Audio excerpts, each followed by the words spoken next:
നിസ്സാര പരിക്കേ ഉള്ളൂ, കൈ ഒന്ന് മുറിഞ്ഞു, അത്രേ ഉള്ളൂ. ഇവളെന്തിനാ തടയാൻ പോയത്? അത് ശരി, നീൽ അവളുടെ ഭർത്താവല്ലേ? ഭർത്താവിന് ജീവൻ രക്ഷിക്കേണ്ടത് ഒരു ഭാര്യയുടെ കടമയല്ലേ? ഭർത്താവ് അയാളാണോ ഭർത്താവ്? ആ വിചാരം എന്തെങ്കിലും അയാൾ കൊണ്ടോട്ടുണ്ടോ? പോട്ടെ, അച്ഛൻ എവിടുന്ന് ഇവർ അറിഞ്ഞത്? അരവിന്ദേട്ടൻ വിളിച്ചു പറഞ്ഞതാ. ഏട്ടനോട് വേറെ ആരോ പറഞ്ഞതാ. കഷ്ടായി പോയല്ലോ. അല്ലെങ്കിലേ നീലിന് അവളെ ഇഷ്ടമല്ല. ഇതിനിടയിൽ പരുക്കും കൂടെ പറ്റിക്കഴിഞ്ഞാല് ഈ അവസ്ഥയിൽ എങ്ങനെയായിരിക്കും സ്വാതിയോടുള്ള അവരുടെ പെരുമാറ്റം? ആ, നമുക്കൊരു കാര്യം ചെയ്താലോ? തൽക്കാലം അവളെ ഇങ്ങോട്ട് കൊണ്ടുവരാം. മുറിവൊക്കെ ഉണങ്ങിയതിനു ശേഷം തിരിച്ചുവിടാം. അതൊന്നും വേണ്ട. നമ്മൾ എന്തിനാ വേണ്ടാത്ത കാര്യങ്ങളിൽ ഇടപെടുന്നത്? ഇത് വേണ്ടാത്ത കാര്യമാണോ? അവൾക്കൊരു ആവശ്യം വന്ന അവളുടെ വീട്ടുകാരുടെ ഭാഗത്ത് ഇടപെടാൻ നമ്മളൊക്കെ അല്ലേ ഉള്ളൂ. അതൊക്കെ ശരിയാ. എന്ന് വെച്ച് അവളെ ഇവിടെ കൊണ്ടുവന്ന് താമസിപ്പിക്കാൻ ഞാൻ സമ്മതിക്കില്ല. തറവാടുണ്ടല്ലോ, അവിടെ പോയി നിൽക്കട്ടെ വേണമെങ്കിൽ. അമ്മയുടെ ഈ സ്വഭാവം എനിക്ക് മനസ്സിലാവാത്തത്. ചില നേരത്ത് അവളോട് ഭയങ്കര സ്നേഹം കാണിക്കും, തൊട്ടടുത്ത സെക്കൻഡിൽ അത് മാറ്റി പറയുകയും ചെയ്യും. ഞാൻ ന്യായത്തിന്റെ പക്ഷത്തെ എപ്പോഴും നിൽക്കാറുള്ളൂ. അതാ നിനക്ക് അങ്ങനെ തോന്നുന്നത്. ന്യായം?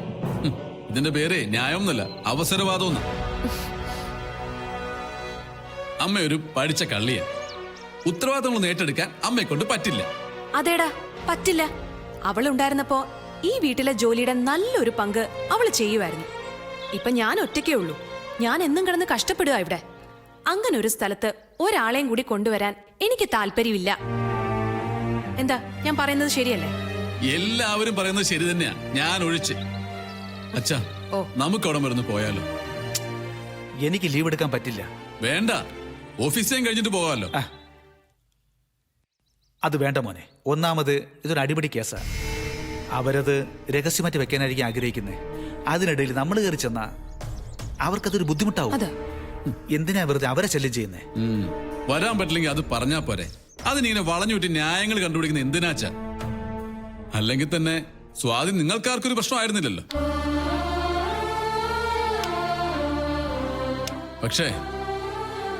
പക്ഷേ എനിക്കങ്ങനെ കരുതാൻ പറ്റില്ല. അതുകൊണ്ട് തന്നെ എന്നെ കൊണ്ട് ചെയ്യാൻ പറ്റുന്ന എന്താണോ അത് ഞാൻ ചെയ്യും. ആ, ചെയ്യുന്നതൊക്കെ കൊള്ളാം. പക്ഷെ അതുകൊണ്ട് അവർക്ക് എന്തെങ്കിലും ഗുണമേ ഉണ്ടാകാവൂ.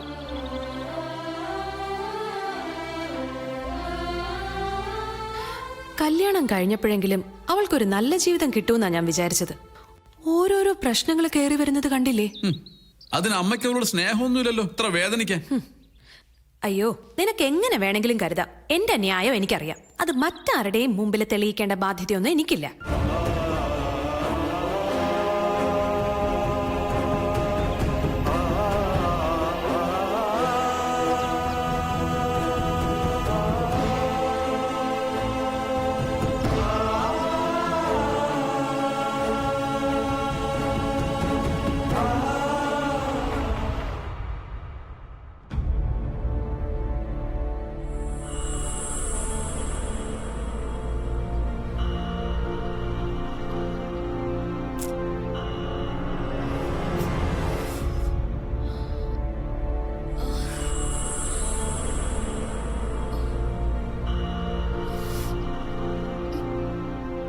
ഞാൻ സഹായിക്കാം. ഇതാ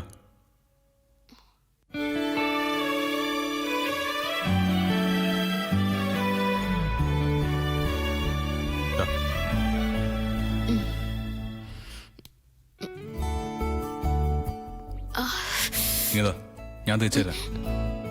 വേണ്ട. പല്ല് തേക്കാതിരിക്കാൻ പറ്റുമോ? ഞാൻ തേച്ചുതരാം. വാ തുറക്ക്.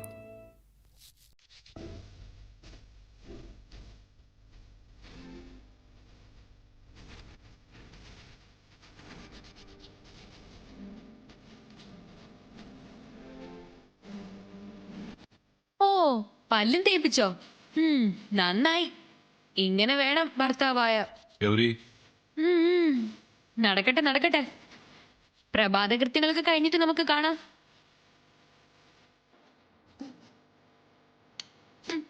ഓരോരുത്തരുടെ ഓരോ യോഗങ്ങളെ. പല്ല് തേപ്പിക്കാനാള്, ഭക്ഷണം വായിൽ വെച്ചുകൊടുക്കാനാള്. അതിന് നിനക്കെന്താ കുഴപ്പം? അതൊന്നും പറഞ്ഞാലേ നിനക്ക് മനസ്സിലാവില്ല. നിന്റെ ചേച്ചിക്ക് മാത്രമേ പ്രശ്നമുള്ളൂ. അതെ, നിങ്ങൾ രണ്ടാളും ഒരമ്മയ്ക്ക് ജനിച്ചവരല്ലേ? എന്നിട്ട് എന്താടാ അവൾ ഇങ്ങനെയായി പോയത്? അതാ വല്യമ്മേ ഞാനും ചിന്തിക്കുന്നേ. അസൂയ അല്ലാതെ. ഒരു നാത്തൂന് വേറൊരു നാത്തൂനെ കണ്ടുകൂടാന്ന് പറയുന്നത് നേരാ. പക്ഷേ ഇനി എന്തു പോരെടുത്താലും വിജയിക്കാൻ പോകുന്നില്ല. അവര് തമ്മിലിപ്പോ ഭയങ്കര സ്നേഹ. ആ റെഡിയായോ? ചായ എടുക്കട്ടെ? എന്ത് ചോദ്യാ മാലതി, എടുത്തു കൊടുക്ക്. അവര് ഭാര്യയും ഭർത്താവും കൂടെ ആ റൂമിൽ കൊണ്ടേ കഴിക്കട്ടെ, അല്ലേ മോളെ? ഞാൻ അന്ന് പറഞ്ഞത് മോൾക്ക് ഓർമ്മ വരുന്നുണ്ടോ? എല്ലാം ശരിയായില്ലേ? സ്നേഹിച്ച നീല് വളരെ നല്ലവനാ. അതിനി എടുത്തി അറിയാൻ പോകുന്നതേ ഉള്ളൂ.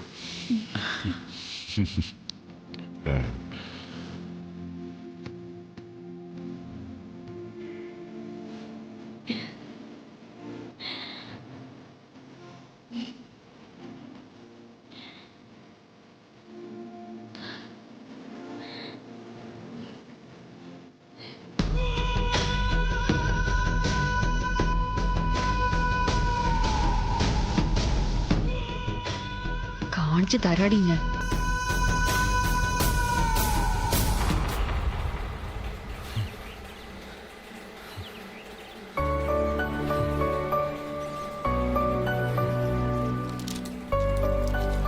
നീ എവിടെ പോന്നു? പുറത്ത്. അത് മനസ്സിലായി. പുറത്ത് എവിടെയാണെന്നാ ചോദിച്ചത്. അതെന്തിനാ അച്ഛൻ അറിയുന്നത്? അച്ഛൻ അറിയണം. അച്ഛൻ മാത്രമല്ല, ഈ വീട്ടിലെ ഞാനടക്കം എല്ലാവരും അറിയണം. നിന്നെ നന്നാക്കി എടുക്കാൻ പറ്റുമെന്ന് ഞങ്ങളും നോക്കട്ടെ. എനിക്ക് പോണം, പോയേ പറ്റൂ. വെറുതെ വാശി പിടിക്കല്ലേ. നിനക്ക് എന്താ വേണ്ടെന്ന് വെച്ചാൽ പറഞ്ഞാൽ മതി. ഗണേശൻ വാങ്ങിക്കൊണ്ടു തരും.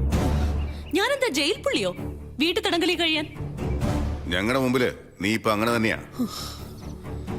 അവരെ കാണാൻ നിന്റെ ഈ പോക്കെന്ന് ഞങ്ങൾക്ക് നന്നായിട്ട് അറിയാം. ഇനി അത് അനുവദിക്കാൻ പറ്റില്ല. ഞാൻ കൊച്ചു കുട്ടിയൊന്നുമല്ല. എനിക്ക് എന്റേതായ സ്വാതന്ത്ര്യം വേണം. അല്ലെങ്കിൽ ഞാൻ ഇവിടുന്ന് ഇറങ്ങിപ്പോവും. പോവോ? നീ ഇവിടുന്ന് പോവോ? ഇവിടുന്ന് ഇറങ്ങിയ കൊന്നോളെ ഞാൻ. കൊന്നോ? ഇതിലും ഭേദം അതാ. എന്താ നീ ഇങ്ങനെ? നിന്റെ തന്നെ നന്മയ്ക്ക് വേണ്ടിയല്ലേ ഞങ്ങളിത് പറയുന്നത്? നീലിനെ കാണാതെ കിട്ടുന്ന ഒരു നന്മ എനിക്ക് വേണ്ട. പോവെന്ന് പറഞ്ഞാൽ ഞാൻ പോവും. നീലിനെ കാണും, സംസാരിക്കും. എതിർക്കാൻ നോക്കിയാ എനിക്കറിയാം ചെയ്യേണ്ടത് എന്താണെന്ന്.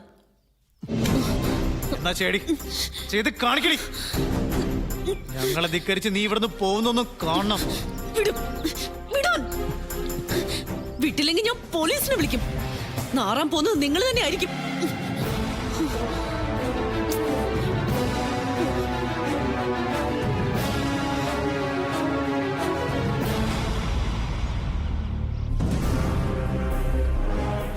അപ്പോ ഞങ്ങളെ തോൽപ്പിക്കണമെന്നാണ് നിനക്ക്? നീയും അവനും തമ്മിൽ ശൃംഗരിക്കുന്നത് നാട്ടുകാർ കണ്ട അവരെന്താ പറയാൻ പോകുന്നതെന്ന് ആലോചിച്ചിട്ടുണ്ടോ നീ? ഞങ്ങളെ അവർ കുറ്റം പറയൂ. ഞങ്ങളുടെ വളർത്തു ദോഷമാണെന്ന് പറയും. അത് പിന്നെ സഹിക്കാന്ന് വെക്കാം. വേറൊരുത്തിയുടെ ഭർത്താവല്ലേ അവനിപ്പോ. അവർക്കൊരു കൊച്ചക്കയായി കഴിയുമ്പോ അവൻ നിന്നെ മറക്കില്ലേ? ആ നേരത്ത് വേറൊരു കല്യാണം കഴിക്കാന്ന് വെച്ചാ ഈ ബന്ധം കാരണം വല്ലതും നടക്കോ? എനിക്ക് വേറെ കല്യാണം വേണ്ടെങ്കിലോ? പിന്നെ നീ സന്യസിക്കാൻ പോവണം. അതാ വിധിയെങ്കിൽ അങ്ങനെ ചെയ്യും. പിന്നെ മോളെ, നീ ഈ കാണിക്കുന്ന വെറും പിടിവാശിയാ. അതിന്റെ ഭവിഷ്യത്ത് നീ ഊഹിക്കുന്നതിന് അപ്പുറത്തായിരിക്കും. വേണ്ടി വന്നാ അവനെ തീർത്ത് കളയാൻ പോലും ഞങ്ങൾ മടിക്കില്ല. അറിയാം. പക്ഷെ അപ്പോഴും നിങ്ങൾ ജയിക്കില്ല. നീലിന് എന്തെങ്കിലും പറ്റിയാ പിന്നെ ഒരു നിമിഷം പോലും ഞാൻ ജീവിച്ചിരിക്കില്ല. ഭീഷണി കൊണ്ട് എന്നെ തോൽപ്പിച്ചു കളയാന്നൊന്നും ആരും വിചാരിക്കണ്ട. എന്റെ ജീവിതം എങ്ങനെ വേണോന്ന് ഞാൻ നിശ്ചയിക്കും. അതിലാരും കയറി ഇടപെടുന്നത് എനിക്കിഷ്ടമല്ല. അടിച്ച് കൊന്നോളെ നിന്നെ ഞാൻ. ഗണേശ വേണ്ട. അച്ഛാ, ഇവിടെ നമ്മളെക്കാളൊക്കെ ഇവൾക്ക് വലുത് പറഞ്ഞു പറ്റിച്ച അവനാണല്ലോ. എന്ത് വേണമെങ്കിലും ചെയ്തോട്ടെ, തടയണ്ട. അച്ഛാ, ഇവിടെ ഞാനാ പറയുന്നത്, വേണ്ട. ഒരു കറിവേപ്പില പോലെ അവൻ ഇവിടെ വലിച്ചെറിയുമ്പോ സ്വയം പഠിച്ചോളും. അച്ഛാ, അച്ഛാ, ഇവിടെ അവരെ കാണാൻ തന്നെയാ പോണേ. ആയിക്കോട്ടെ, എതിർത്ത അവൾക്ക് വാശി കൂടും. നയപരമായിട്ട് വേണം നമ്മൾ ഈ വിഷയം കൈകാര്യം ചെയ്യാൻ. അല്ലെങ്കിൽ കുഴപ്പമാ.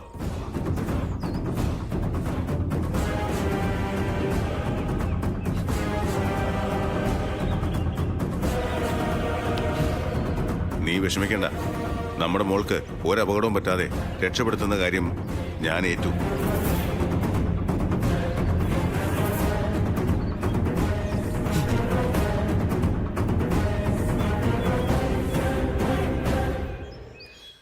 ഒരു തരത്തിൽ പറഞ്ഞ ഹൗസ് അറസ്റ്റില്ല ഞാൻ.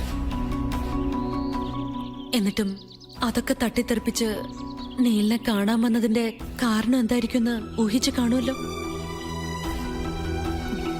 അവിടെ ഹണിമൂൺ തുടങ്ങിക്കഴിഞ്ഞു എന്നറിഞ്ഞു. അത് കൺഫേം ചെയ്യാൻ വന്നതാ. ഹണിമൂണോ? ഒരേ പ്ലേറ്റിൽ ഉണ്ണുന്നു, ഒരേ പായയിൽ ഉറങ്ങുന്നു. ഇതിന്റെ പേര് ഹണിമൂൺ എന്നല്ലാതെ വേറെ എന്താ? വേദ വെറുതെ തെറ്റിദ്ധരിക്കുക. സ്വാതിക്ക് കൈ രണ്ടും വയ്യ. വേറൊരാളുടെ ഹെൽപ്പില്ലെങ്കിൽ ഭക്ഷണം കഴിക്കാൻ പോലും പറ്റില്ല. എൻ്റെ കൂടെ വന്നപ്പോഴാ അപകടം പറ്റിയത്. അപ്പം ഞാൻ സഹായിച്ചില്ലെങ്കിൽ പിന്നെ എങ്ങനെയാന്ന് ഓർത്തിട്ടാ. ഓ, കാരുണ്യം അല്ലെങ്കിൽ ദയ. ഇതാ കേറി കേറി പ്രേമമായിട്ട് മാറുന്നത്. അങ്ങനെ സംഭവിച്ചാലും അത്ഭുതമൊന്നുമില്ല. ചോദിക്കാൻ എനിക്കൊട്ട് അവകാശമില്ല. ഞാനാരാ? ഏതോ ഒരു പെണ്ണ്.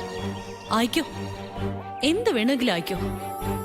പക്ഷേ സ്നേഹമാണെന്നും പറഞ്ഞ് ഇനി എന്റെ മുമ്പിൽ വന്നേക്കരുത്. എന്നെ കാണാനും ശ്രമിക്കരുത്. വേദ എന്തൊക്കെയാ പറയുന്നത്? വേദ കരുതുന്നത് പോലെ ഞങ്ങൾക്കിടയിൽ ഒന്നുമില്ല. എനിക്കൊന്നും കേൾക്കണ്ട. എന്നെ പറ്റിക്കാ നീല് ചെയ്യുന്നത്. ജ്യോതിഷത്തിന്റെ കള്ളക്കത്ത് പറഞ്ഞ് അവളെ കെട്ടി. അതുൾപ്പെടെ എല്ലാം മറക്കാൻ ശ്രമിക്കായിരുന്നു ഞാൻ. നീലിനെ വിശ്വസിക്കാൻ ശ്രമിക്കായിരുന്നു. ഇനി എന്നെ കൊണ്ട് അതിന് പറ്റില്ല. മനസ്സിലായി, നീല് ശരിക്കും ആരാണെന്ന് മനസ്സിലായി. എന്നെ എത്രത്തോളം സ്നേഹിക്കുന്നുണ്ടെന്നും എനിക്ക് ബോധ്യമായി. ഞാൻ എങ്ങനെയാ നിന്നെ എന്റെ ഭാഗം പറഞ്ഞ് വിശ്വസിപ്പിക്കുക? അതിന് നീല് ശ്രമിക്കണ്ട, കഴിയില്ല.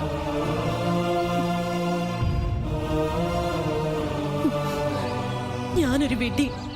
ഓരോ തവണയും നീല് പറയുന്നതായിരിക്കും ശരിയെന്ന് സ്വയം വിശ്വസിക്കാൻ എത്ര പാടുവിട്ടാ ഞാൻ ശ്രമിച്ചത്. ആ ശ്രമം അതൊന്നും വിജയിച്ചു വന്നതായിരുന്നു. അപ്പോഴാ കഞ്ഞി കൊടുക്കലും പല്ല് തേപ്പിക്കലും. ഛേ, നാണമില്ലല്ലോ ഇങ്ങനെയൊക്കെ ചെയ്യാൻ. അതും അവളെ. എന്നെ ഓർത്തിരുന്നെങ്കിൽ നീലൊരിക്കലും ഇങ്ങനെ ഒരു വൃത്തികെട്ട പണിക്ക് ഇറങ്ങില്ലായിരുന്നു. ഞാൻ എന്താ വേണ്ടത്? നീ പറയുന്നത് പോലെ ചെയ്യാം. ഭക്ഷണം കൊടുത്തപ്പോ അത് ചോദിക്കാൻ തോന്നിയില്ലല്ലോ. എല്ലാം സ്വയം ചിന്തിച്ച് ചെയ്യാനുള്ള കഴിവ് നീലിനുണ്ട്. അധികപ്പറ്റി ഞാനാ. അതുകൊണ്ട് ഞാൻ ഇനി വഴക്കിന് വരില്ല, ഒരിക്കലും. വേദ, പിണങ്ങി പോവല്ലേ? ഇപ്പൊ ഞാൻ എന്തു പറഞ്ഞാലും നീ വിശ്വസിക്കില്ലെന്നറിയാം. പക്ഷെ ഞാൻ ഒരു തെറ്റും ചെയ്തിട്ടില്ല, ചെയ്യുകയില്ല. എന്താണോ ഞാൻ ഇതുവരെ നിന്നോട് പറഞ്ഞുകൊണ്ടിരുന്നത് അത് തന്നെയാ നിന്നോട് എനിക്ക് ഇപ്പോഴും പറയാനുള്ളത്. നീ ഇത് വിശ്വസിക്കണമെന്ന് ഞാൻ ഒരിക്കലും വാശി പിടിക്കില്ല. പക്ഷെ അതാണ് സത്യം. സത്യം? എത്ര തവണയായി ഇങ്ങനെ ഒരു കുറ്റവാളിയെ പോലെ എന്റെ മുമ്പിൽ നിന്ന് സത്യം ചെയ്യേണ്ടി വരുന്നു. ഓരോ തവണയും അതിനുള്ള സാഹചര്യം ആരാണ് ഉണ്ടാക്കുന്നതെന്ന് ചിന്തിച്ചു നോക്കിയിട്ടുണ്ടോ? കുറ്റക്കാരൻ നീല തന്നെയാ. എനിക്കിനി ഒന്നും പറയാനില്ല. നന്ദിയുണ്ട് ഇതുവരെ പറഞ്ഞു പറ്റിച്ചതിന്. ഇനി ഞാൻ ഒരു ശല്യത്തിനും വരില്ല.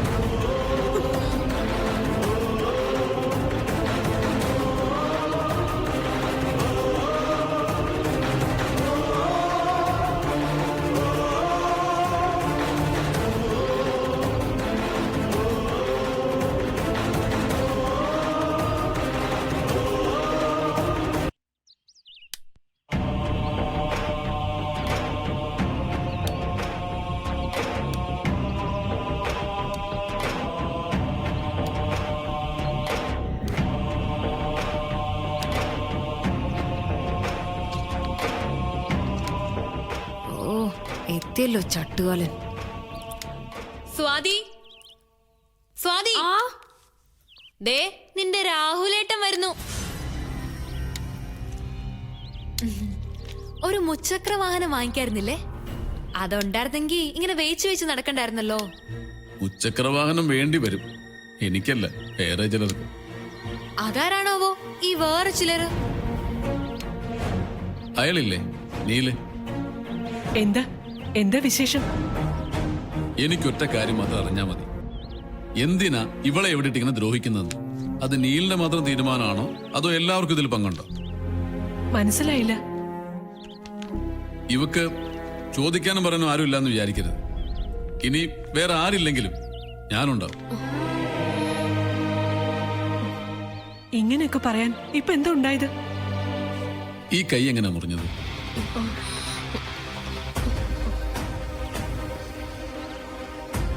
അത് കസേരയെ കൊണ്ട് അങ്ങനെയല്ലേ മോളെ സംഭവിച്ചേ?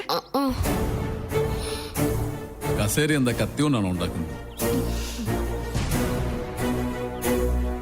ഇതങ്ങനെ സംഭവിച്ചതല്ല. പിന്നെ നീലെവിടെ? അയാള് പറഞ്ഞു തരും നടന്നത് എന്താണെന്ന്. ഏട്ടൻ ഇവിടെ ഇല്ല. ഏട്ടനോ?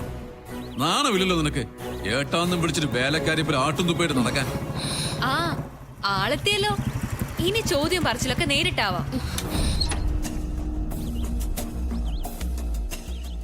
എന്താ? ഒന്നുമില്ല ഏട്ടാ, ഏട്ടൻ അകത്തോട്ട് പോയിക്കോ.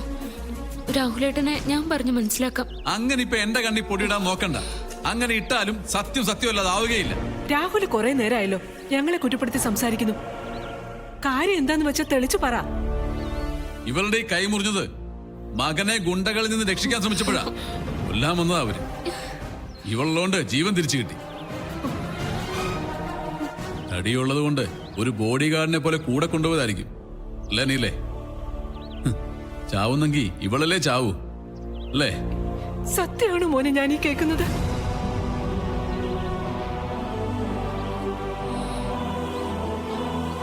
ഇവനെ രക്ഷിക്കാൻ നീ നുണ പറയായിരുന്നോ? ഇയാള് വെറുതെ നുണ പറയാ. നുണ പറയുന്നത് ഞാനല്ല, നീല.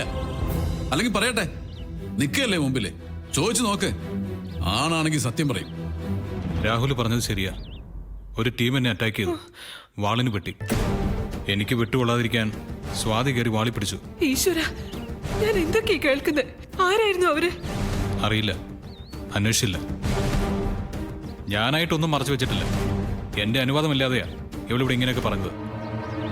ഏതായാലും എല്ലാം ഒന്ന് പറഞ്ഞതിൽ സന്തോഷം. ഏട്ടാ, ഇപ്പൊ ഇതൊന്നും വന്ന് പറയേണ്ട ആവശ്യമില്ലായിരുന്നു. എന്റെ ഈ അവസ്ഥയ്ക്ക് കാരണമായതിലുള്ള കുറ്റബോധത്തിലായിരുന്നു ഏട്ടൻ ഇതുവരെ. എന്നെ സ്നേഹിച്ചു തുടങ്ങുന്ന സമയമായിരുന്നു ഇത്. ഇനി ഇതിന്റെ പേരിൽ അതൊക്കെ പോവുമെന്നാ ഇപ്പൊ എന്റെ പേടി. എനിക്കത് അറിയില്ലായിരുന്നു മോളെ. അറിഞ്ഞപ്പോ വല്ലാത്ത സങ്കടം തോന്നി, ദേഷ്യവും. അതാ പെട്ടെന്ന് വന്നത്. ഞാൻ കാരണം നിനക്കൊരു വിഷമായെങ്കിൽ സോറി മോളെ. ദേ നിന്നെ നീല വിളിക്കുന്നു. ചെല്ലേ. ആ കുടിക്കാൻ തണുത്തത് എന്തെങ്കിലും എടുക്കട്ടെ.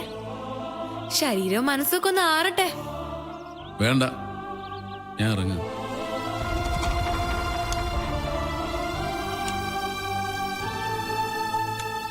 ഓ, നല്ല സമയത്ത് തന്നെ ഈ അവതാരം വന്നത്. നല്ല ബെസ്റ്റ് ടൈമിംഗ്.